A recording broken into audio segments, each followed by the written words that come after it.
Yo, Slow Feet Don't Eat podcast. Listen, we're back. All right. Good convo coming up tonight once again, man. I've got my guy Dabbit with me tonight. We're going to be getting into some real talk, some real conversation tonight, talking about his story, where he's come from, what he's been through, what he's doing now. Not just real estate, just life in general, and how you got to be able to bounce back and incorporate things into your life to do more, do better. Be a good steward of your community, the people around you. So I'm looking forward to this convo tonight. If you're in here tonight, man, let me know in the comments. Tap in with me. I haven't done an episode in a couple of weeks. So excited to be back doing this with you guys tonight. I feel like I need some official theme music or something. All right. Like calling this a podcast. See, it didn't really start as a podcast, right? Like, let me be clear. So it didn't start as a podcast. You know, I literally was like, look, I want to shoot some YouTube and I want to highlight the people around me. I want to highlight my students, the people that I'm pouring into really on a daily basis, and some of the successes they're having, accomplishing their first deals, getting their first contract, talking to a seller on the phone, all these different things. And it's kind of morphed into a podcast. All right. And so I got to figure out how to get this thing on iTunes and all of that, theme music. All right, if you know how to help me out with that, holla at me, okay? Because I definitely need to do something like that. Let me know in the comments where you're tapping in from. Listen, couple of church announcements, all right? A couple of church announcements. One, if you're not in the U, I don't know what you're doing. I'm gonna be frank, all right? If you're not in charge of university, what are you doing? You want to wholesale, you want to make things happen. I don't know, man, because we got a lot of people that are absolutely crushing it in this business through the program. And I'm excited about that as well. We've got so many contracts, I feel like, popping up in the group every day. I don't even know how to keep up anymore. It's gotten crazy. All right. Thaabit, I'm sure, is going to touch and talk on that stuff tonight as well. But guys, if you are watching this, if you're watching on Facebook, whatever the case might be, go share this link. Let some people know they need to get tapped in. They need to get into the building. All right. Because we're really getting into it tonight. So I want to bring my guy Thaabit in. Let's start the conversation, man. And let's, Actually, my guy Gary, man. Shout out to my guy Gary. Man, smash that like button, man. Show some love. Hit that like button. All right. So we know that it makes sense to keep doing stuff like this. Okay. Definitely hit that like button. All right. But I want to bring my guy Dabbit in here. Dabbit, my guy. You fam. What's up, coach? What's up? What's up? Yo, I got it, brother. I'm blessed, man. Yourself? Man, I'm wonderful, man. It's a great day. It is, man. It is. I got to say this, Dabbit. Bro, I love your hat. I love your hat. Man. Hey, we in business, right? We in business, man. I like the hat because, I've been talking in the group about how you got to market, how you got to, do these different things. And I see you out here. And here's one thing I noticed about you, bro. Right. And I think Bam said it in the comments on a weekly call the other day. Like, you got this energy of you got that polished up energy, right? Like, hey, man, I ain't nothing but a piece of coal, man. That's it. Hey, listen. And the reason go ahead. No, I'm still, go ahead. You go ahead, brother. Well, so the reason I want to talk with you, man, the reason I'm excited about, having you on here, because you ain't always been rocking like that, right? Like, that hasn't always been the case. So who is Dabbit, bro? Like, who are you? Yeah, man. At this point in my life, I'm a devout Muslim. I'm a father. I'm a husband. I'm just trying to make up some lost time with my mom for being a badass kid. Right. Trying to make up some lost time with my brother for just being a terrible big brother, not being there when he needed me. So right now, man, I'm just really soaking up the blessings that God has given me and just taking advantage of the opportunity at hand. Because I'm not, if it was left up to me, if it was left up to anybody in them streets, I wouldn't be here right now. That's just a fact. So I'm not in control right now. You know what I'm saying? I'm just letting God take the wheel. And and thankfully he led me to the U. You know what I'm saying? Put me under your tutelage. Gave me the support of this U fam. And yo, we're gonna be millionaires, man. Like we're I gonna love be it. millionaires this year, man. It's going down. Absolutely, brother. Absolutely. So where are you from, bro? So like what part? Because I haven't checked, right? Like where are you from? Yeah, so I claim Raleigh, North Carolina. Okay. But I do refer to myself as a country boy from Lewisburg, Franklin County. If anybody know anything about that part of North Carolina, I was raised there until I was 7. I stayed with my grandmother up until the age of 7, and then we moved to Raleigh, and that's just kind of where the dirt was done. Right. So speak on this, right? So when you say the dirt is done, because I think a lot of us, especially in our community specifically, right? We come from different environments, we come from different situations, we're exposed to a lot of different things that really in our development years, man, really impact our behavior, impact the things that we do, the way that we speak, the way that we dress, the way that we act, the way that we treat other people, all these different things. What happened? You moved to Raleigh. Like, what happens then, bro? Yeah, no, I mean it started from the very beginning. My mother had me when she was 16. I love her to death. One of the hardest working women I know, right? But she had me fresh out of juvie. Mm, She stepped out of reformer school and met my father. He was 23, she was 16, and there I was born, right? So that came with his own fair share of challenges, just in terms of her just really trying to figure things out. She was a high school dropout. She didn't have the formal education, just trying to figure herself out. And my father, he came from a fatherless home. His dad wasn't around. He kind of referred to himself as a bastard child. So he was just trying to figure his thing out. And he went off to the Navy, and left me and my mom here. And like I said, we stayed with my grandmother, kind of back and forth between grandmothers. And, when you think about just someone who's just dealing with their own individual challenges and how they sometimes work through those things in an irresponsible way. I was just kind of the product of that. So I saw a lot of chaos, a lot of violence, um, and just thought it was natural, right? So I do have this very reckless side of me, which is really the reason for my success, I think, because I'm just not afraid to take action. I'm not afraid to jump out there, because there's just not any fear there, right? And at one point, it was no fear because I thought I was invincible, but at this point, it's no fear because I know who I got on my side. You know what I'm right. saying? So for those 7 years, like I said, the breakups, the separations, just kind of going through that and just not knowing my place in it and having that anger kind of build up and build up. But at the same time, I had very loving grandmothers who were always there for me. Just coming from Lewisburg, my aunt stayed next to me. My other neighbor, they were like family. I thought they were my cousins. So I was surrounded by a lot of people that really I felt the love from, but just Right. inside of the home, it was just a lot going on, and I just didn't, it was building that beast inside that I didn't know, I didn't know what was going on, No but doubt. when I hit them streets, that's when that beast came out. So So you get into the streets, the beast comes out, right? Like what age is this? And what happens inside of that? yeah, so probably around 11, just kind of finishing out first year of middle school. My parents split up again, and this time, now I'm at a crossroad, right? To where, I'm no longer this little child. I'm really having to figure out how to be a man and how to exert myself in a certain way, because of all the things that I'm seeing around me, right? I'm seeing the good kids, and I'm seeing that they're about the school thing and they're about just being kids, right? But then I'm seeing this other crowd that, they're selling drugs, they're moving in a different direction. Violence is respected, right? And I got to make a decision. So once my parents split, they put me on the south side of Raleigh, and on that side, you got to kind of fend for yourself, right? You got to eat or be eaten.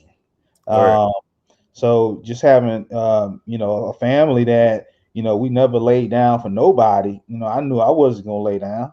And I've never been like this terrible person, right? I've always had a great heart. I've always loved people. But once again, you got to make a decision, right? You in the corner, what you gonna do? And I quickly made the decision that, we not gonna lay down. We going out fighting.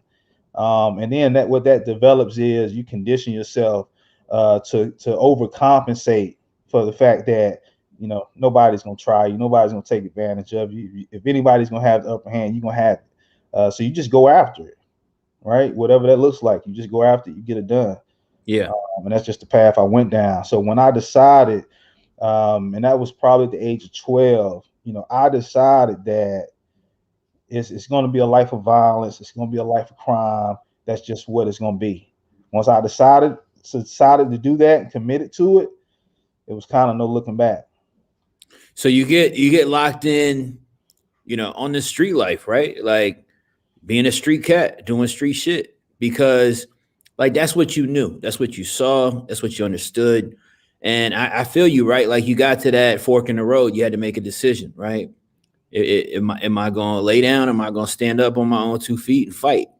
And you had to pick a place, and you picked a spot.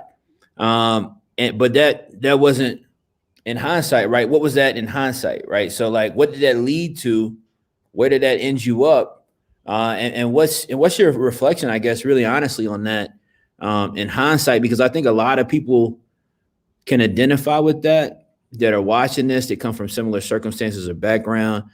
And I think a lot of people can identify with that are watching, that might got children that are dealing with similar circumstances or similar decisions at this very second.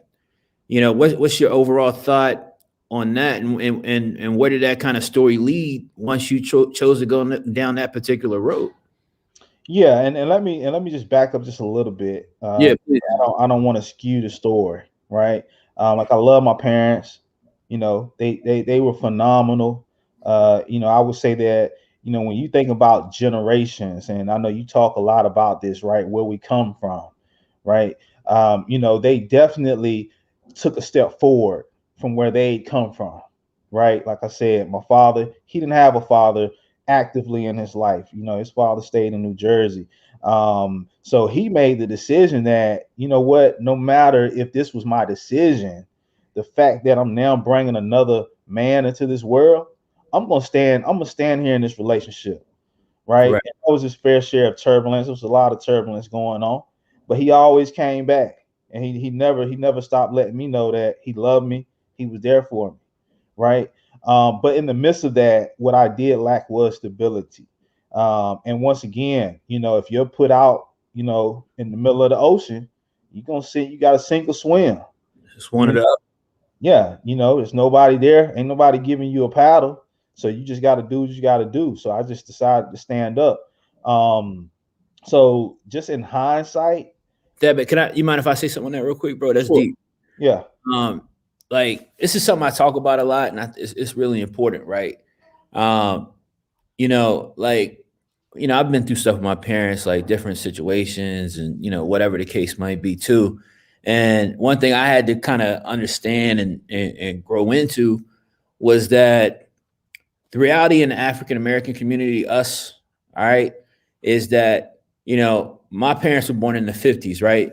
I think your parents are a little bit younger than that. But that being said, it's important to understand this, all right?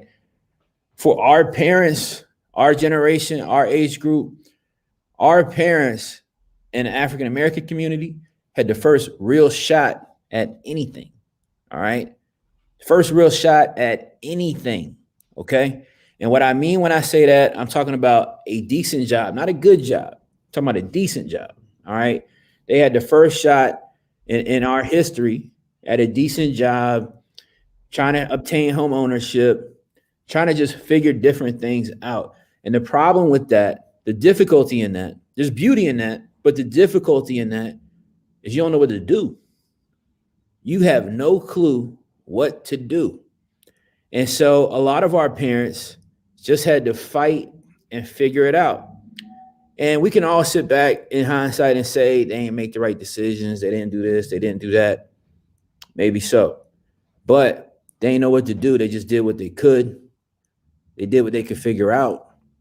And I don't feel no way about anybody around me. And I'm sure, and I'm saying this because I see this in you too. Because you're just going, you're just trying to do whatever you got to do. Like it's fight or flight, right? Like you got to survive. And so, the beauty in that though is that us in our age group, we're getting to a space or trying to grow to a space where we can simply learn from that. We still got so much more to learn, but we can simply learn from that and start trying to make these adjustments, start trying to make these changes. So I appreciate you circling back and saying that about your father, because that's important. Like, because what I hear, man, is dad was trying to figure it out. Your mom was trying to figure it out too. They was kids, really. And so, we all go through similar circumstances, not the exact same things, right? But we all just really out here, first or second generation, just trying to figure it out, just trying to make things happen. Now, we as African Americans, we've been in this country for a very long time, but we're no different than most immigrants that are first generation. In reality, we got it worse because we got systematically held back in a lot of different ways. And I'm not going to deep dive into that tonight, but that's something that everybody, especially this month, before this month is over, being that it's Black History Month, that people should be spending time to look into and do some research on and gain some understanding of. But I just wanted to point that out, man, because it's important and not discussed enough that, everybody wants to hold us accountable for our mistakes, and different things. And I'm not saying that we shouldn't be, but we just out here trying to figure this shit out. And so, Dabbit, go ahead, man. I'm sorry. I just wanted to say that real quick. No, but that's key, right? Like you said, we're just all trying to figure it out. And my parents didn't have the best blueprint, right? They didn't have the GPS.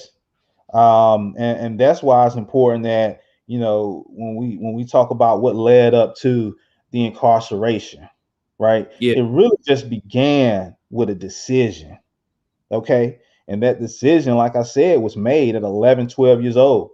I'm gonna be a beast in these streets. That's what I Right. told myself. Like, I'm gonna be a killer. I'm gonna be unstoppable, right? So you fast forward 4 or 5 years.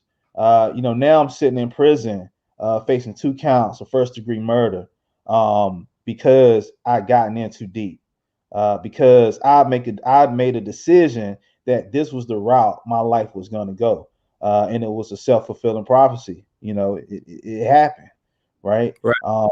So now I'm faced with a second set of decisions, right? Am I going to continue down this road because I once made the decision? Am I going to spend the rest of my life in prison? Am I going to be somebody else's man, woman in prison? Right? Am I going to be committed to these streets for the rest of my life? So at that point, I made another decision that, the actions I had taken prior to, they were of my own accord, right? But that I was going to change, that I wasn't going to continue to hurt people. What drove that though, bro? Like let's just be all the way honest.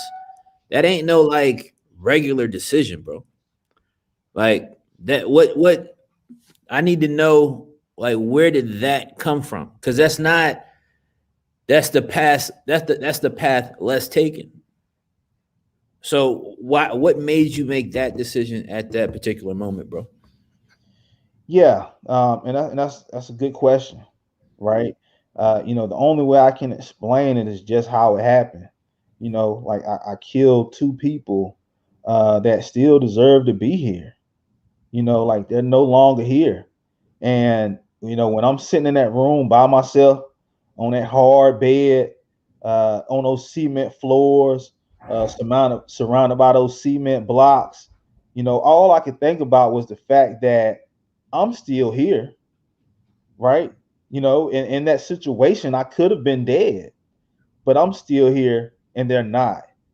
And I hated myself for it. I hated myself for the fact that I made the decision that led me to the actions that would take someone else away from their family. That's Word. some hard shit to deal with.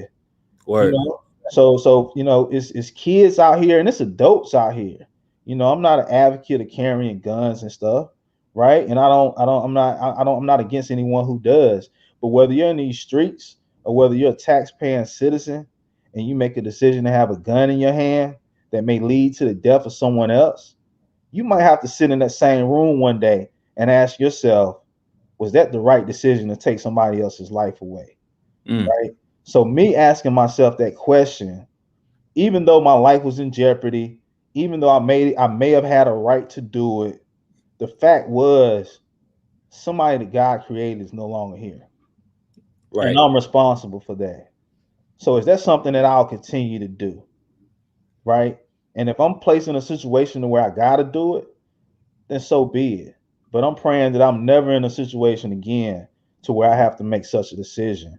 Because right now, my goal is to give life, to make sure that anybody I'm around, anybody I'm dealing with, they're receiving life, they're feeling more life because I'm a part of their life. Like that's the goal now. So that's what led to that decision. And obviously it was me thinking about all the times that my parents told me what you're doing is gonna lead you to jail. Anybody in my life that ever told me, man, if you don't go down this route, this is where you're gonna end up. And I just had to look at myself like a dummy. Like, why didn't you just listen? Right? Yeah. Like, why didn't you just listen? So when you were talking last night, when you were asking, about where people are in their business and why haven't they made that decision, and you were talking about Jeff, my boy Jeff, he's gonna be a millionaire this year, right? Fact.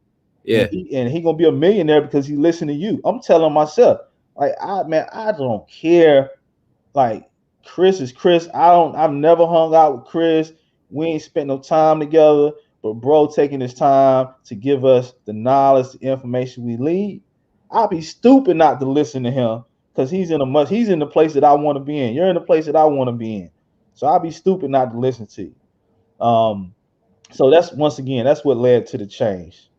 I just knew it was just another route to go. And if I didn't make that change, I was gonna spend the rest of my life in jail, or I was gonna end up dead pretty soon. So Respect, man. Respect.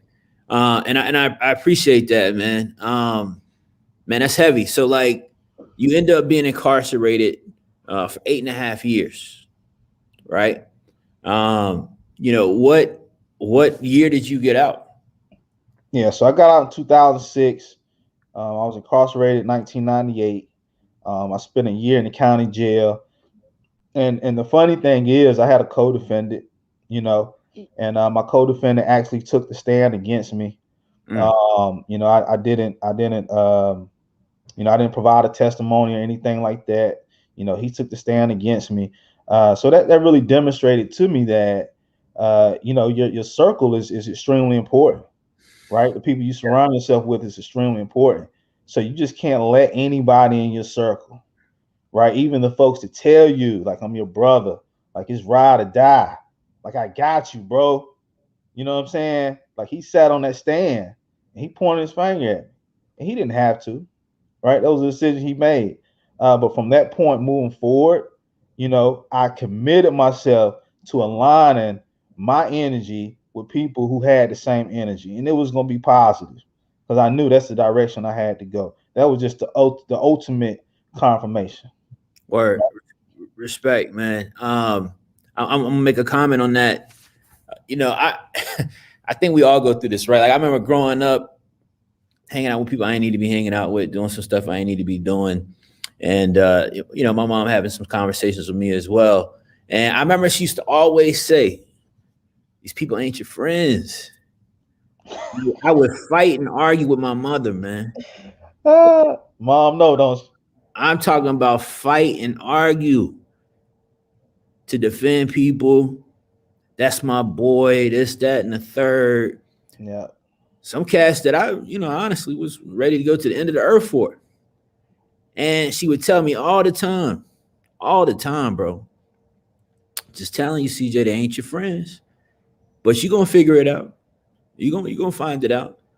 And it's I remember graduating high school and thinking I just had all these friends, bro. Just the whole world was my friend. You know what I'm saying? That's my boy. That's my, you know what I mean? Everybody your boy, right? And it seems like every year after I graduated high school, like that circle just tighter, tighter, tighter, different situations, different circumstances, these different types of things. And I wish that was something that people understood at an earlier age. I wish I would have understood it at an earlier age. It would have saved me from a lot of different situations. It would have saved me from a lot of hardships as well.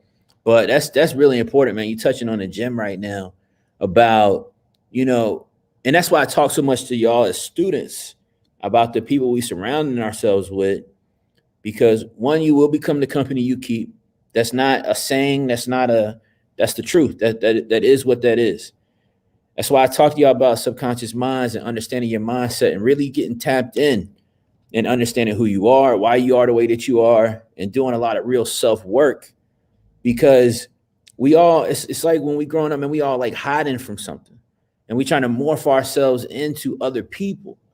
We see what other people are doing, how other people are behaving, and those happen to be the people that are around us in our direct line of sight. And we start morphing. That's not even who we are. I can tell right now at 11, that's not who Thaabit was, but that's who he morphed himself into. Whether it was a means of survival or whatever, you could call it anything that you want. It still was a decision at the end of the day. And Thaabit is a grown man. I know he would agree with that. And so it's important for everybody seeing this as adults, as children, whatever the case might be, that we really gotta calibrate our circle. Like we gotta audit our circle. This is something as an adult that I've been intentional about doing the last few years because of different situations in my own life. Just really taking a hard look at people around me, how they're interacting with me, how the things that they're doing. And then one thing I started asking myself, Dabbit, I remember, because y'all know my story, man, I almost lost all of it. Every penny, almost lost it. And I remember at that moment asking myself, yo, if I don't got nothing, yo, who in my phone can I call? You know what I realized? It was one person. One person in the whole phone, bro, that I could call. It would answer the call and without question would help me out. One person. And it took me having that conversation with myself, similar to like you did, to realize, damn, I've been playing this whole shit wrong.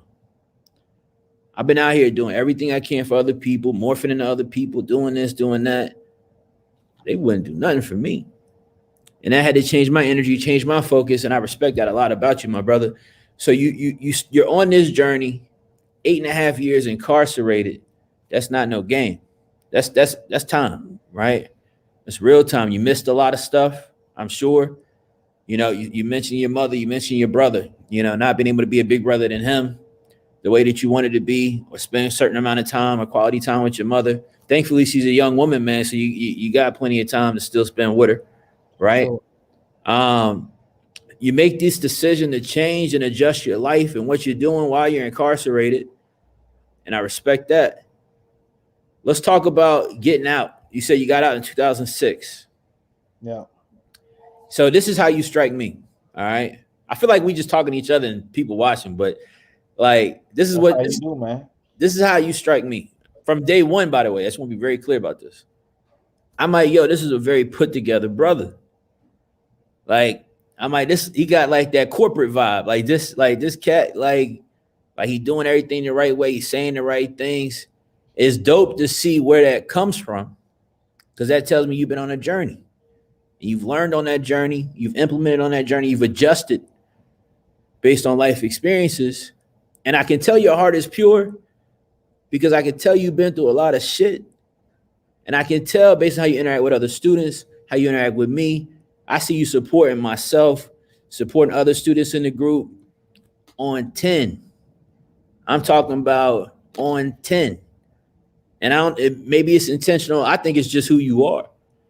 But I see you always being positive, always uplifting other people, always bigging somebody else up. Even when you probably struggling and I know you work a lot. And you still positive, man. Still always bigging everybody else up. So I got to extend my respect to you for that, man. So you get out. What are you deciding to do? Because that's something that people who are incarcerated struggle with. Like, okay, I want to change. I want to do the right thing. But let's keep it a buck tonight. It ain't nothing set up out here to help you out. Ain't nobody about to do you no favor. Ain't nobody trying to give you no job. I don't know why we even call it rehabilitation, because we ain't really trying to rehabilitate nobody. We sending people out of jail that have done time, been away from technology, away from education, away from all these different things. And we trying to send them back out into the world and tell them to be good, great citizens, knowing that they cannot go get a job. You can't vote. You can't carry a weapon. You can't do half of the things that you need to be able to do. How do you balance this, bro? Like, how do you, like, I need to know. Like, everybody need to know. How did you balance that with everything stacked against you from 2006 and start making a decision on how you was going to move forward in your life? Yeah, great question, right? And hopefully this will help somebody out. So it began in 99, right? So I got incarcerated in 98 at 16, 1999, April of 1999. I stood before the judge and he rattled off some months, right? Mind you, I had graduated high school. I didn't have a high school degree. So he rattled off something crazy, like 200 some months to some months. And I'm like, how many months is that? What's that? Oh, wait, Dabbit, you talking about when the judge gave the sentence? Yeah, when he gave me the time. Hey, listen, yeah. So look, I did 8 days. Well, I did 4 days, right? Okay. I did 4 days on a motorcycle ticket. All right. Oh, wow. This is old Chris, man. I was tripping. All right. Speed demon on the bike, all of that, right? I know exactly what you talk about now. 4 days ain't 8.5 years. But I remember when that man said 8 days, something about time and after time. 8 years. Hey, bro. I said, what did he say? I said, man, so I can't even imagine they rattling off months, bro. I know you standing there like, because you trying to add it up, like, wait, 12 months in a year. He said 200 months, like. Yeah, I can't even add it up. But I go back to the cell and I put it together and I'm like, this is 8.5 years. Like, what am I gonna do? And it didn't come to me till I got to prison. I started off in Morganton, high rise. It's like juvenile hell. It's a 16-foot building. It's crazy. So my first week there, I got in a fight, tore somebody's head off, and here I am, still on that same path. Like, I'm not gonna lay down for nobody, and I'm gonna let y'all know that was intentional. Like, I'm gonna find one, I'm gonna let you know. You want to try me? I'm gonna let you know. Yeah. And after that happened, like, my man, like, he looked at me like, what the hell I get myself into? Like, he looked at me like, I'm not built for this. Like, why did you do that to me? And I had to ask myself, like, why did you do that? Like, it could have been as simple as just having a conversation with my man. Hey, we don't got to put on no show for nobody. Like, we could be cool. We could build. We could take it to another level, right? And at that point, as I reflected that day and I thought to myself, like, you got 7.5 years. Is this what those 7.5 years are going to look like? And if so, when you get out in 2006, you'll be 25 years old. What have you built for yourself that's going to allow you to have a better life? Yeah. So at that point, like, I knew, like, I had a vision for my life after 25. Like, what is it going to look like? And every decision that I made from that day moving forward had to set me up for that. Right. So it was an intentional journey of really determining what my life was going to look like. And it started with having a family, having a wife, having kids, being a better sibling and child, what I mentioned, right? But also, I knew I wanted to give back. I got involved in a mentorship program very early. It was called First Step. So they had kids coming inside of the prison, and we just mentor them, right? We'll tell them my story, tell them what not to do, and that type of thing. So I knew when I came home, I wanted to do that. So I knew that it was 7.5 years away, but that God was going to get me through them 7.5 years, that I was going to see it through, and that I was going to have a different life after that. So I couldn't have did the time if I wouldn't have knew what my life was going to look like once I came home. And that's what really helped me with the change, right? So I knew I had to get an education. I got my GED. I started taking college courses. I became an avid reader. I read anything I could get my hands on. If there was a CO, if there was a teacher, if there was anybody who was from the outside that came in, I wanted to soak up the information. I wanted them to tell me, what do I need to do to be better? You're on the outside. When I'm coming home, what type of person do I need to be? What type of skills do I need to have? Right. So I just started getting equipped. Like I was just getting war ready. Like those 7.5 years was just practice. I'm just studying film, right? I'm just gathering intel. Like I'm just trying to be the best machine I could be. Because when I come home, it's on. And that's what it was. So when I got out, I had got a job on work release. I had worked for about a year. So I had a little money saved. I probably had like $2,500 saved. I came home. I found a car. My grandmother let me stay with her. I was working a job like 45 minutes away. So I was driving back and forth there every day. I had a friend of mine. He was actually in the homeless shelter in Raleigh, and he was working at McDonald's. And I knew I wanted to move out. I also wanted to go to barber school. That was my plan. I had been cutting hair since I was 19. So my goal was to open up like a franchise of barber shops, to eventually have a barber school, to give at-risk youth an opportunity to learn the barber trade like I had, because I felt like I had a tool that I had gained in prison that was going to help me on the outside. But I needed that 3,500 to go to barber school. So I told my homeboy, hey, I'm looking for a part-time job. He like, man, I work at McDonald's. He like, they always hiring. And I'm like, man, I ain't going to work at no McDonald's. Right. What they paying? And at that time, they paying minimum wage, $6.50 an hour. But I had to make the decision. For one, he was a big help because he was in a homeless shelter. He was riding a bus back and forth to work every day. Right. So I told myself, like, if he could do it, if he could work at McDonald's, I definitely could work at McDonald's. Right. But I also knew, man, if you're gonna make it happen out here, like, you got to go after it. And like you said, I'm filling out applications. Folks ain't hiring. Right. They're not trying to give you no opportunity. I'm talking to people that I know, family members or whatever. Hey, I'm trying to find a job. Ain't nobody looking out. And a lot of times they can't do nothing because I put that on myself. I'm the one with the record, not them. Right. So I started at McDonald's, man.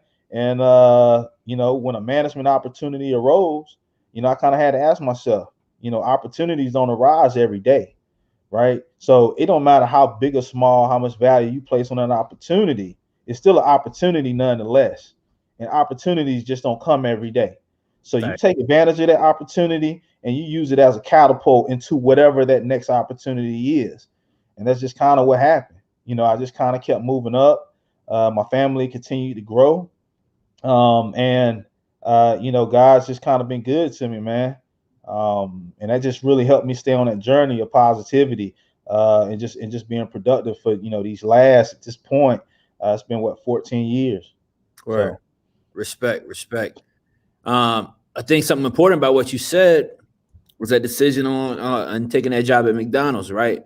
One thing I've learned in my own journey is we gotta place a certain humility on our life, and we gotta strip ourselves of ego and pride sometimes, and especially as men, right? Like that's not the easiest thing to do if we just being honest with ourselves, right? Because it's whether you're in the street or in a corporate office, the game is the same, really, right? We all beating our chest. We want to say who king of the jungle, this, that, and the third. But the reality of it is sometimes we really got to strip our ego and pride away. And here's what I've learned myself, because you learned it too. I'll be all the way real tonight. I learned it too. See, God had to do it to me because I wasn't strong enough. I wasn't built enough to do it myself. So God had to strip my ego and my pride from me in 2017. And he had to fully expose me to myself, because he said, if I don't do this, then he ain't never going to deal with it. And look, see, I see that you went through them same things. And so you go through that process, you take that job, you humble yourself, you take that job, minimum wage. I love your mindset, bro. You're making a commitment to yourself. Like, now I'm gonna keep pushing. Like I'm gonna seize opportunity. And that's why I always talk about opportunity too. And I like how you put that, right? Like, we don't place on opportunity. We got to start trying to place a value on opportunity, right? Like, we got to stop doing that. What we got to do is say, This is an opportunity and it's a step forward. So when I look at things in my own personal life, I look at it from a simple way. If it's not a lateral move and it's a move up, if it's one rung on the ladder or 5 rungs on the ladder, I'm moving up. That's never going to be a bad look. Whether it's going from the fry, I work fast food. Whether it's going from the burger line or the fry machine to the drive-thru, one step up the ladder is a step in the right direction, man. Sometimes we get too caught up in what the step look like. Should I take it? Should I not? If we trying to move up, bro, we got to go. And we got to stop expecting things to fall to us and look in a certain way. And that's why I talk so much about, we only care about that because we care about what other people think. And that shit don't matter. But we sit around trying to make decisions. Yo, if I take this job at McDonald's, what's my homies going to think? What's this person going to think? What's the girl I'm trying to talk to going to think? When in reality, it's like, bro, I just did 8.5 years. I'm a felon trying to get my life together. I got to do what I got to do. It don't matter. Because I got to take care of me. I know what I want. And the other thing that you said that I really like, I talk a lot about figuring out what your ideal life look like. You sitting in prison early on saying to yourself, you mapped out your ideal life. That's what I heard from you. Like, yo, you figured out what your ideal life look like. I want to be married. I want to have a good job. I want to have some children. This is what I want to do. And you spent 7.5 years thinking about that shit. And putting it in your brain, and especially my students, because y'all hear from me all the time, so y'all understand what I'm saying right now. This is why I talk to y'all about your subconscious mind. That's why I talk about mindset so much. This is why I talk about manifesting the things that you think and keeping negativity out of your mind. Because this man is literally sitting here. He manifested himself to this place. I don't know if y'all understand what I'm saying right now. This man literally manifested himself to this space. Dabbit, you married? Yep. Dabbit, 13 years, man. You got kids? 3 of them. I want 10 though, but I don't know what the wife gonna do. No doubt. Dabbit, you got a good job? Yeah, I'm thankful. This man manifested over the course of 7.5 years what he want. And some of y'all got to understand and realize it's actually that simple. That's the one thing they don't ever tell us.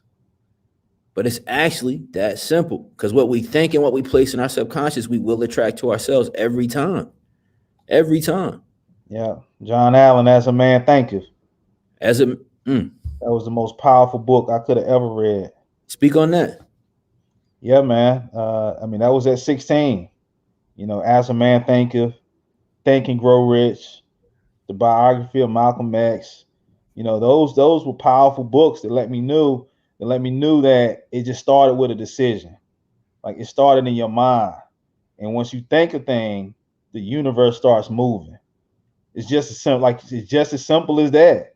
Once you think it, the universe starts moving.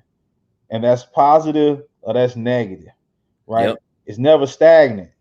You go in one direction or the other. So once your mind formulates a thought and you dwell on that thought, you're going further and further into whatever that action is. So if you're thinking that my business is going to be great, if you're thinking that I'm going to be a millionaire, if you're thinking I'm going to be surrounded with beautiful people that just want to put positivity into my life, like, that's what's going to happen. Now, I know and believe it's God, right?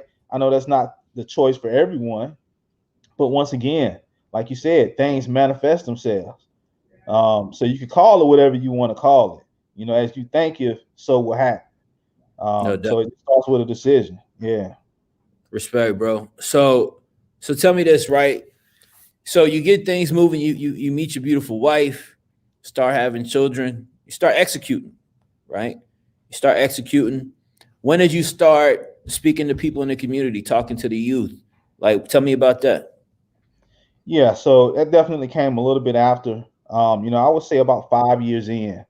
Now, I'm married once again. I have 2 kids at this point. The job has been progressing, but I know that there's more. right? I Yeah. know that I'm just not meant to just be out here. I'm not gonna say living a regular life, but I just know that there's more in me. I know Yeah. that my purpose is just bigger than that, right? There's just so many other lives that I just need to touch, and it just went back to being in prison.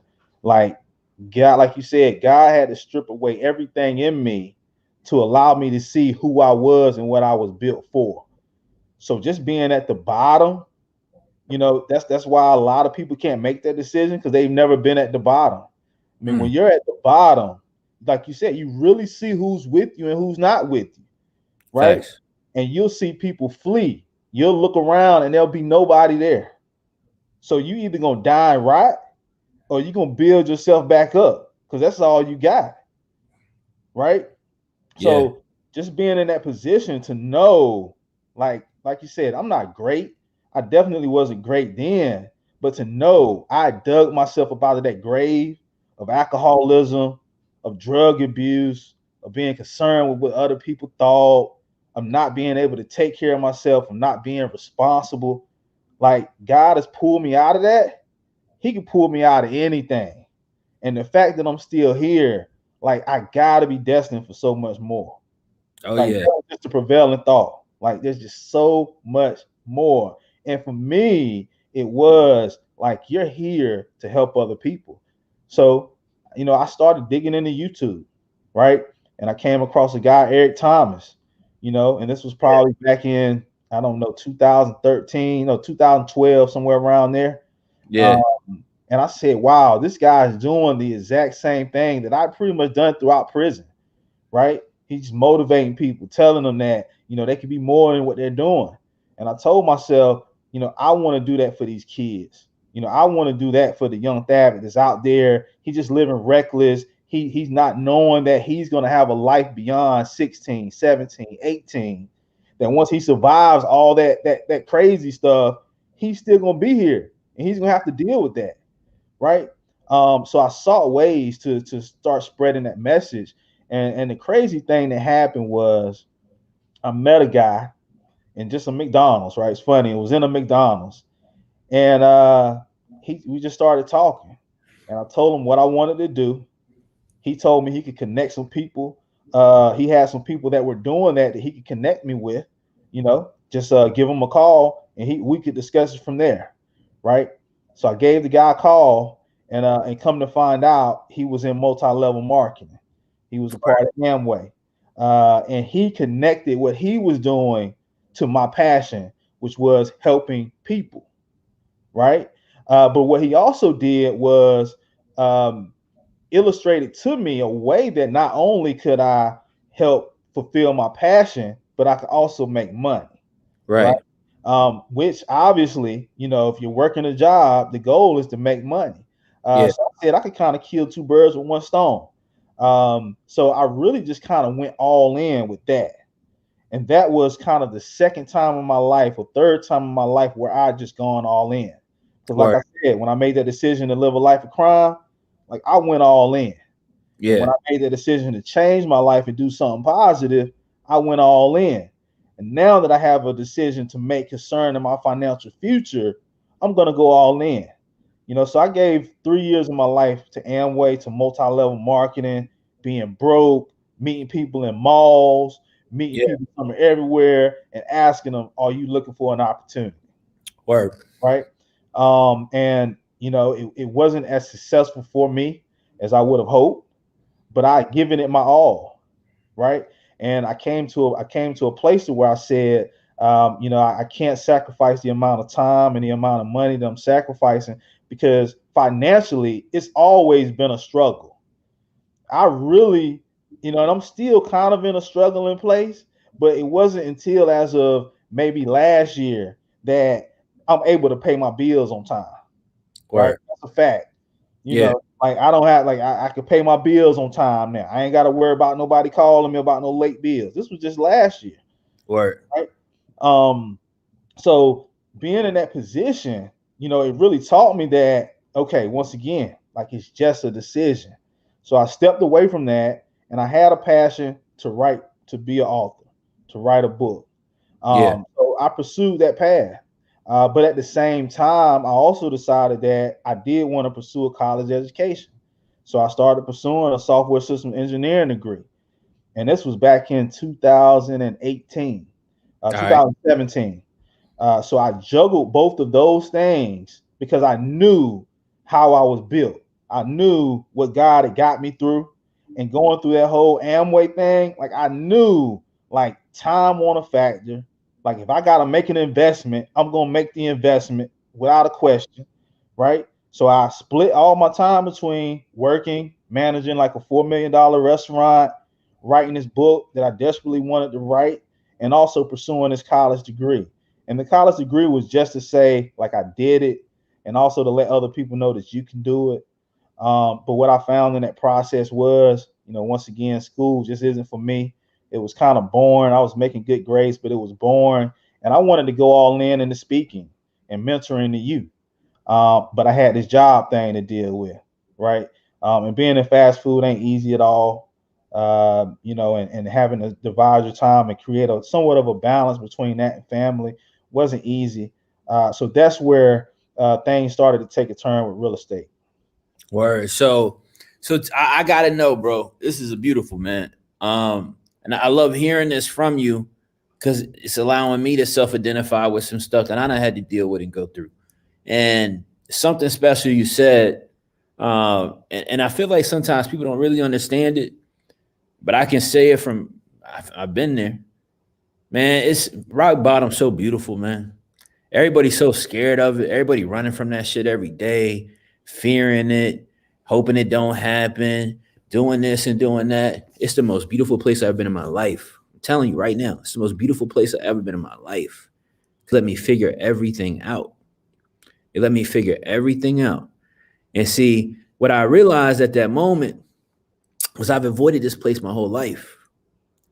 But again, God had to strip me of my ego. He had to strip me of my pride because he had to show me something. It was something he wanted me to see. So he showed it to me and I was able to figure everything out. Some of y'all are sitting in your rock bottom right now and you can't see what he's trying to show you because you're scared. You're looking at everything else but the message. And I'm telling you from experience, Dabbit, you got two men sitting here telling you from experience. I'm not talking about what I heard from somebody else. I'm talking about what I've been through in my own life. It's the most beautiful place I've ever been because it taught me everything, just like it taught this man Thaabit everything. Some of y'all right there right now, and you're not embracing it for whatever reason. But I'm trying to tell you, and Thaabit is trying to tell you, if somebody that made it to the other side, one, it won't be easy, and it ain't supposed to be. It ain't supposed to be. It ain't set up that way. It's part of the process, right? It's part of the journey. We got to go through what we got to go through to get to where we want to go. It is what it is. But some of y'all ducking rock bottom instead of embracing it. And the only way I can really explain it, Dabbit, because I've talked to people about this before, not ever, to be real, not like this publicly, but like what it really is. I remember like thinking about it, I'm like, it's like probably like 2018, bro. I'm like, man, what this shit is really like, it's like being at the pool on one of them summer days and you can't swim and you sitting over there in 3 feet, cats over there diving board, doing backflips, this, that, and the third, and you walk over there just to see what the deep end look like. That means somebody push your ass in. But then you finally touch the bottom of that pool and you swim your way back up. Now you on that diving board, man. Because you realize it's light work. It's light work. Thaabit said something I say a lot. He said, I'm built for this. That's something I had to realize myself too. But this is also what I realized. See, we all are. We all are. That's the truth. We all are built for it. Some of us don't ever get past fear to truly tap into our excellence and tap into our greatness. I said this to somebody else earlier today, and I mean it every time I say it. I'm like, yo, I got African warrior blood running through my veins. I can get through anything I face. It don't matter what it is. See, what Dabbit learned is the same thing that I learned. I'm out here operating. I don't got no reason to have no fear. I've been running through life fearful of this, that. Dabbit, is there a reason to be scared of anything out here? Not at all, man. You Not at just got to all. keep one rung up the ladder. That's it. You just got to keep going one rung up the ladder. If you can go 5 at a time, go 5 at a time. If you can only go 1 at a time, go 1. What I realized though, you just can't take a break. You got to keep pushing this shit forward. So respect to you, my brother, man. I really appreciate this conversation. Nah. So I I mean, I got respect you. Let me just say this. I respect you. And anybody who's watching this, you not into you, you lying to yourself, right? You being a dummy right now. I'm just gonna say it because you got coach here. You know, like you said, man, it's something to be at the bottom and figure it out, right? Because the bottom take a whole lot of folks out. You know, I know we got folks in our family, we got friends, we got loved ones, and they just in that space, man, like they lost. They don't know what to do. But that's because they want to live a life by design. You know, like they want the life to be drawn up, right? They want it to be colored all perfectly. They want it to look beautiful, right? They want it to sparkle and shine. But that's not how a life of greatness is built, right? It got to start from the bottom up, you know. So hats off to you, brother, for just being in a position in your life where you know you could have went a whole lot of different directions. You know, you've been at a place of not having success, for grinding it out for a few years, and finally getting a deal, to building an empire, and just you know, and then having that not work the way that you wanted to, and then to make that decision and say, you know what, like if I got to be on these calls, if I got to be on the phone hitting these sellers, I'm gonna do it. I'm gonna grind it out, and I'm gonna do it again. And this time it's gonna be bigger and better. And you're in a beautiful place, man. And now you have an opportunity to help people like me, right? To help this you really build a life of our dreams. So man, I got much respect for you. Nah, I appreciate that sincerely, bro. You know that for a fact. And it's like I said, I think last night on the call, man. Like when I started doing stuff online and all that, bro. Like I really was just like, "Dawg, I done been through so much shit. Like, I know people see all this and they see all that, and that's fine. But it ain't always been like that. Like I had to get knocked in the mouth. Life had to hit me in the mouth a little bit, and I'm cool with that. I'm actually happy about it because that happening to me allowed me to be here to have these conversations right now, to be able to see my students and see y'all moving forward, changing y'all life, changing the dynamic of your circle. Like just hearing your story, the stuff that you've been through, the people in your life, the circumstances from which you came, like me pouring into you, bro, and like just giving you whatever I can and trying to help you in whatever capacity I can. It's no telling what that shit is going to do. Like, and I don't mean what it's going to do for you. I mean what it's going to do for any and everybody that ever come in contact with you or any student. And like, I realized a long time ago, like, I'm like, yo, that's how we change. Like, that's how we create change. That's how we create impact. Just pour into the people that we can. Be real, be vulnerable, speak your truth. Because people can take that and apply it in their own personal lives. That's why I always tell people, I'm just talking to you from experience. I don't speak on stuff I don't know. Because I don't know everything. I done been through a whole lot. I done seen a lot. So I can speak from that. And then I had to ask myself, Dabbit, like, as a man, like, what would it say about me to have gotten to the other side and figure some stuff out and not tell nobody how to avoid it? Like, I had to walk that walk. You know what I'm saying? Like, I had to. And I'm like, after I did, I'm like, yo, it's on me now. Like, it's my responsibility. It ain't cool or fly to just get to the other side of it. Like, you got to tell somebody to hit that fork in the road, like, yo, bro, like I'm coming back from having gone left to go right. Don't go that way. I know you don't, and I know it don't make sense to you right now, but I done seen everything down that road. You don't want to go there. Let's go this way. I know this way might be a little bit tougher. I know it's gonna be some stuff this way that ain't gonna make sense. But check it though. I seen enough on that other side of the road. I can help guide you through it. I can tell you where the potholes at. I can tell you where the dead ends is at. Tell you all of that. So that's real, bro. I appreciate this conversation a lot. We ain't even really talking real estate. We talking life. Just how this shit shake out. And the cool part about that is it apply to life, it apply to business, it apply to real estate, because these same learning experiences, these same principles, and understanding that you gain really impact, honestly, everything else. Because it's like I said at the beginning of the conversation, we really are just trying to do whatever we can. Like we all just trying to figure it out. At the end of the day, I come from slavery. I'm the direct descendant of slaves, man. So for me, it's always been my mother speak to me about desegregation and being in South Carolina, having to live and go through that. What that experience was like, growing up on a farm and there being a fence and there being a family of a different ethnicity on the other side of that fence, and she couldn't cross that fence. Because if you cross that fence, you get your head blown off. And so I'm familiar with all of these things. And that's the reality of it. When you have somebody like Dabbit that's gotten to the other side of something, somebody you listen to, somebody that's a wise man. So much respect to you, man. How did you even get into wholesaling? Like, we'll touch on that real quickly. We don't even got to hit all of that tonight. Like, how did you find selling, get into wholesaling? Well, I mean, first of all, everything else. So I just want to make sure, because I don't want them to beat me up like, yo, this is a real estate podcast, bro. So I'm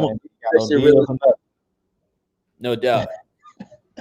Yeah, I mean, shout out to my wife, just through everything, right? Because I'm overly ambitious.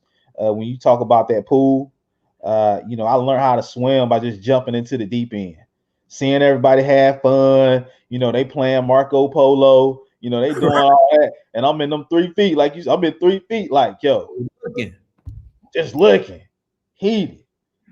I couldn't afford no swim lessons or nothing, so I just jump in the pool.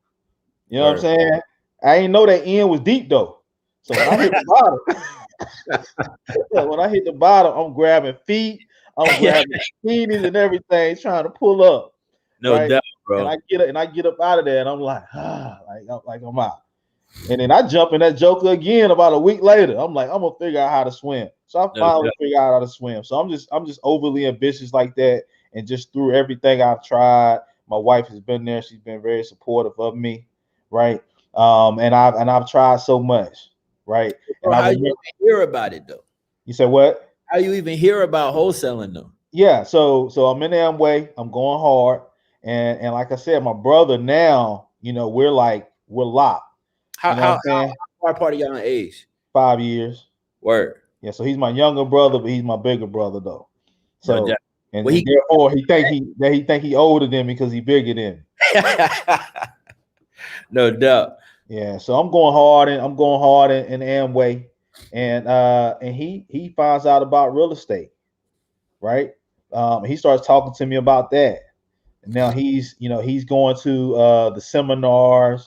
He's telling me about the seminars. Him and his homeboy, they got a free pass to go to. He starts to take radio type joints. Right. He gets serious though. He goes to community college. He's taking real estate classes. And he told me something. He said, man, if you went hard in wholesaling, if you went as hard in wholesaling as you do in Amway, you'll be major. Right. And I told him, I said, the play right now is just to build this Amway business. That's the play for me. And then once I solidify that, then I'm gonna do real estate. And I had researched wholesaling. I had watched a couple of Max Maxwell videos. I had saw my man on the Breakfast Club talking about the real estate, talking about wholesaling. And I was like, I did some research. And I was like, yeah, I don't know about wholesaling because it sounds like that's kind of the bottom of real estate. So I said, if I'm gonna do real estate, I'm gonna do some rentals, or I'm gonna be a private investor or something like that. And once again, I stepped away from the Amway, once I had published my book and tried to kind of put myself out there, and things didn't work like I expected, but also I understood that, I couldn't make my passion a business. Like that's kind of the point that I had gotten to. Like it was hard for me to make my passion a business. I said, all right, I have to figure something else out. And my brother was still doing real estate. Um, so he put me on to a brother named Flip Man. I'm sure we're all probably pretty Oh, familiar with him. yeah. He shot me a video, and it was really no turning back from there. Once he explained it, and I just understood, all I got to do is find a property, and then just find somebody else to buy that property at a higher price than I agreed to, and I keep the difference. Yeah. Oh yeah, I'm good. No And once doubt. I get that concept, then you know what? I'm gonna write 1,000,000 books, and I'm gonna help 1,000,000 kids, and I'm gonna do it on my dime. I ain't got to worry about somebody paying me to do it. I'm just gonna do it because I have this business that I've already solidified, and it's helping me really build my passion. So I started last year back in July, and once again, I just jumped in the deep end. Yeah. Right. So Flip Man said get bandit signs. I went and bought 500 bandit signs. Yeah. I ain't had $500. I ain't had the money to buy the bandit sign. I put it on a credit card, and then I just hopefully I don't get locked up for this, but I just start putting them all throughout the city. I ain't care where I was putting them. I was putting them in McDonald's parking lots, in the drive-throughs. I'm putting them jokers everywhere. And then I go out a day or two later. Gone. I don't got no bandit signs. I'm like, yo. Hey, they snatched their joints quick, man. They ain't waste no time. But I started getting calls. So then I knew I had to get prop stream. Right? I got to know they call me about these properties. I got to get prop stream. So I played that game for a while, and I've definitely had my fair share of just trying to figure it out myself. Especially, like I said, I've come a long way just trying to figure it out myself. I say, hey, I can do this. I don't need no mentor. I don't need somebody telling me their way of doing it. I'm just gonna watch these videos. I'm just gonna go out here. I'm gonna take action like I've been doing, and I'm just gonna make it happen. And after a few months of that, I was just kind of going nowhere with it. And I came across the cold call challenge joint with you and Quentin and Aaron and Aaron. Yep. And yeah, man, I was making those calls through the Google Voice number, dialing one number at a time, just trying to figure it out. And I heard you on them calls, and I was like, yo, that's a smooth brother right there. Like, he got some game on them calls. And then that led to, you putting out the what was it, after Thanksgiving, the Black Friday sale. Hold on, you joined on Black Friday? Black Friday, baby. We want them Black Friday babies. You know what I'm saying? Where my Black Friday crew at? Yo, you know what's crazy? Who's still in? Yo, you know what's so crazy though? I feel like you've been in way longer than that, bro. Like, but that speaks to your presence in the group, right? Like, you show up. I see you on the calls all the time. I know you work a lot. See you on the calls. Half the time you on the calls, you're at work. Yeah, don't be saying that, man. You gotta keep that on the low. My boss might be watching, man. Nah, I'm just playing. I made that part up. You know what I mean? My man, but you always showing up, right? Like, you showing up. I see you participating. You asking questions. Again, I see you asking questions in the group. I see you bigging up other people inside the group. So I'm over here I'm like Black Friday. I'm like, yo, bro, join on Black Friday. So that's what's up. So you join on Black Friday. I appreciate you making a decision to join the group, trusting me to help you. So you join the group. Tell me about your experience from there. Like, tell me what things look like. Well, I had to do some research, right? Like, who this Chris Jefferson guy? Where he come from? What he doing? Damn, they showing up. He got. Yeah, Black Friday, baby. So I did the research, man, and I saw that you had really built something beautiful, right? I watched the interviews, I saw what was going on, and I had looked at a few different programs out there. One in particular, I think it was like 8,000, and I was about ready to pull the trigger. I mean, I really thought it was worth it, right? I really thought it was worth it. But once again, I'd gone down that path of just throwing money out there in the name of investing in myself. Right. and it not really being the best. So here it was Black Friday. You know, I could get on with I think it was $1. I think you had, Yeah. you know, 48 hours. 48 hours. And once again, I'm looking at this like an opportunity, right? Like I don't know what's gonna come of it. I just know that if I take advantage of it, it can get me a rung up the ladder, right? Yeah. It might not be 5 steps, it'll just be one step. And Yeah. I joined and I thought I was joining strategically. I was like, I'm gonna join like on the last day because y'all was talking about like a Zoom call or something. And I was Yeah. like, I'm gonna join so I could listen in on the Zoom call and really see what's going on. And I think you ended up rescheduling the Zoom call, so I didn't get the Zoom call. But I also said to myself, I'm gonna join and I'm gonna take the entire course, just like everybody. I think Lexus had mentioned it as well. Yeah. In 48 hours, I'm gonna watch all the videos. I'm gonna get all the information. And if I don't like it, at least I'm gonna have the information and I can run. But I didn't even get a chance to do that because I was working so much during that time. So I didn't even get a chance to do that. So I said, you know what? I'm gonna give it a month and I'm gonna see what happens. And once I dove into the course, watched the first video, kind of the introductory stuff. I was like, all right, my man got some stuff going on here. And then you start talking about that missile. You know what I'm saying? Yeah. And for me, I knew once again I had bought the list, right? I had already had call tools. So I had stepped up from just the hand dialing to making the calls, but my time in doing that was limited. So I Yeah. knew I had to have another tool in the tool belt. So it was just a decision, right? This is going to be a tool that's going to help me get to the next level. I jumped on it. And less than a week later, I got somebody who hot. They Let's go. interested. Let's We go. get on the call. We lock in a number.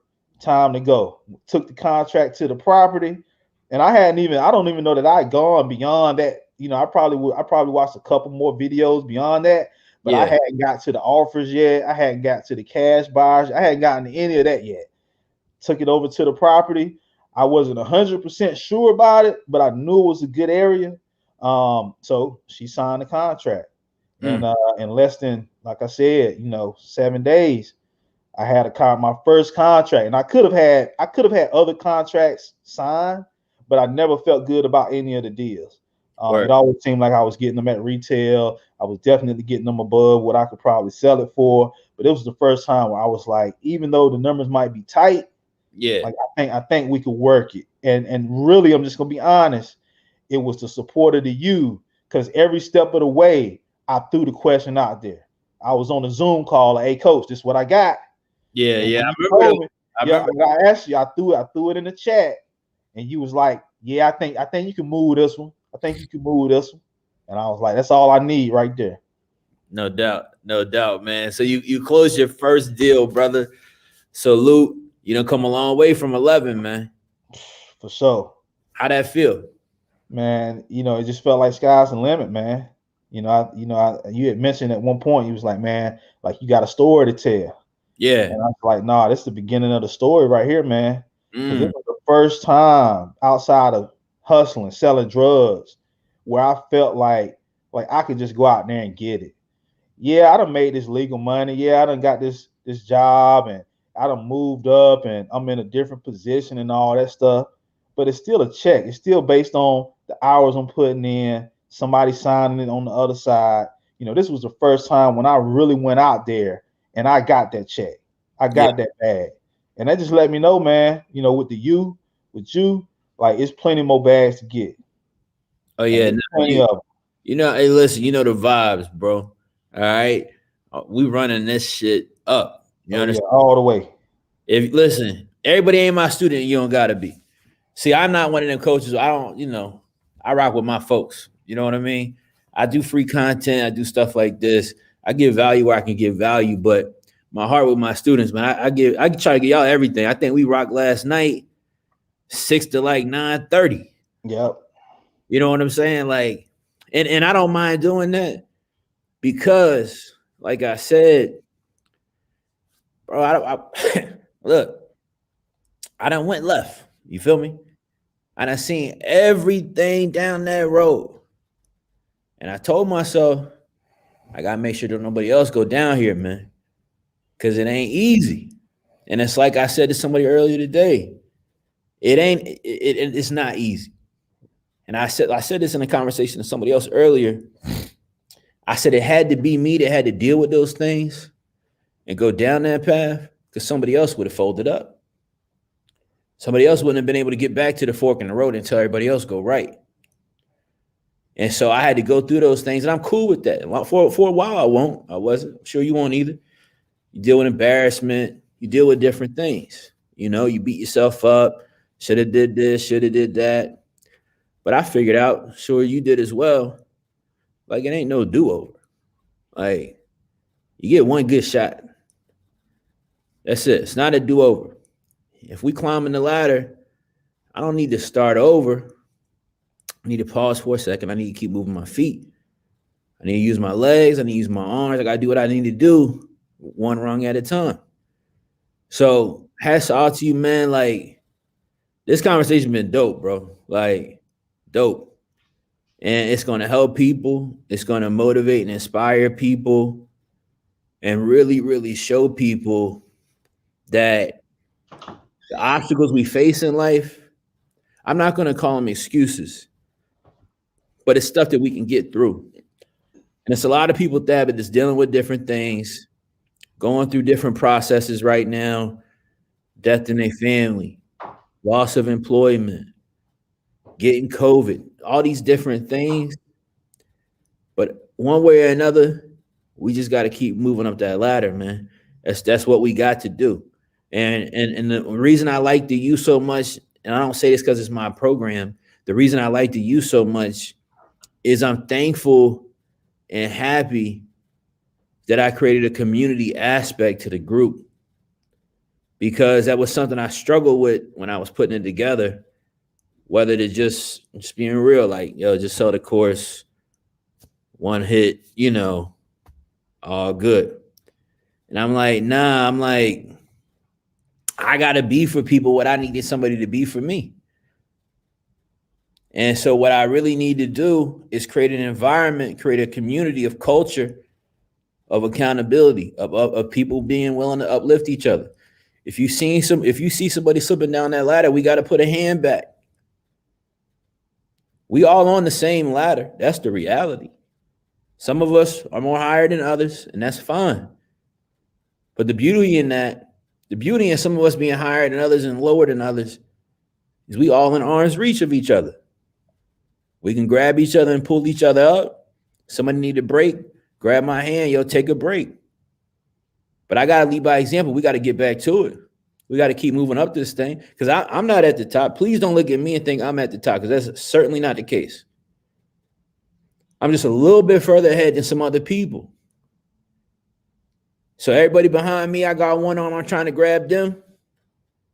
Anybody above me, I'm reaching my hand up to them, asking them to pull me. We all got to help each other, man. Like, that's really what this is about. It's not about whether you're in my group or somebody else's group. Inside of your sphere of influence, inside of your circle of people, the people that you got around you, man, look, grab that ladder with your feet and put your hands out, man. Grab somebody in both directions, man, and let's keep moving up this thing as a community, as a culture. Let's keep moving up this ladder, man, because at the end of the day, sitting here ain't going to do nothing for us. Stopping ain't going to do nothing for us. And going left certainly ain't going to benefit nobody. But nobody going to know that, because, again, we second generation opportunity. If we don't share our experiences, if we don't start being honest with each other, talking about different things that's going on in our lives, how we've been impacted by different struggles, the things that we've seen with our own eyes, then we're not going to progress, man. We're not going to get nowhere. And we got to look out for each other. Dabbit, close us out, man. I've said enough. Listen, I appreciate you being on here, bro. 110%. I can't wait to see how this thing unfolds for you. Like, I can't wait, because it's no telling how many people you're going to serve, how many people you're going to impact, things you're going to be able to do for yourself. Like, and it's crazy, because it's crazy. I've been saying to you, like, yo, you got a story, you got to tell it. And it's like, I didn't know what the story was, because it ain't like we talked about none of this before.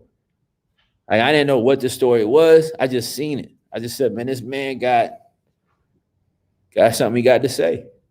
And that's the beauty in having a platform. It ain't just for me. Like I want to make sure other people got space to share their story, because it's like we talk about sellers, right, Dabbit? Like some sellers going to identify with you, some sellers going to identify with me. So my responsibility is to create space for these type of conversations, this type of dialogue, because I learned something tonight. Like I've been motivated and inspired tonight. I'm fired up right now. Like, Dabbit, you know how I get down. I could go 4 hours right now. You know what I mean? I ain't gonna do it, but I got it in me. You get what I'm saying? Yeah, I know you do too, bro. But go ahead, give us some final thoughts, man. Yeah, so anybody that's out there on the fence, you got doubts as to whether you can do this or not. If the U is for you or not. If Coach Chris, if he got the master plan, just get up off the fence. Let fear go. Just take that first step, take that decision, right? And just know that everything you need, like you got inside of you, like it's truly inside of you. And once you take that step, like Coach got you, like the U got you, like we here, right? I don't know everything, Coach might not know everything, right? But he know the most, like just the GPS.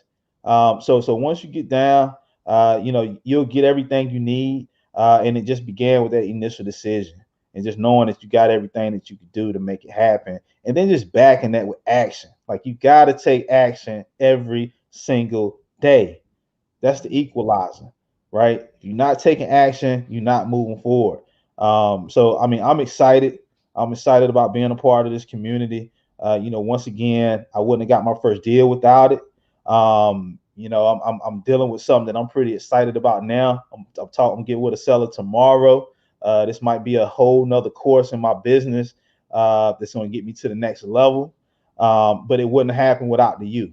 So, man, I'm just thankful for you, brother. I'm thankful for everybody that's watching. I'm thankful for everybody that's in the you community. Y'all just don't know how much y'all help me each and every day, because it's hard out here, man. It's hard. But I'm just thankful I ain't got to do it by myself. That's word. That's word, man. We're going to leave it on that. Look, y'all, I appreciate y'all. If you want to find out information about the course, all of that, look in the description, make a comment. I'll holler back at you as soon as I can. Dabbit, my brother, sincerely, thank you for coming up here, being vulnerable, sharing your story, man, talking about things that most people wouldn't be willing to. I appreciate that, man. I got a lot of respect for you. You family for life, man. Y'all know the vibes. Okay.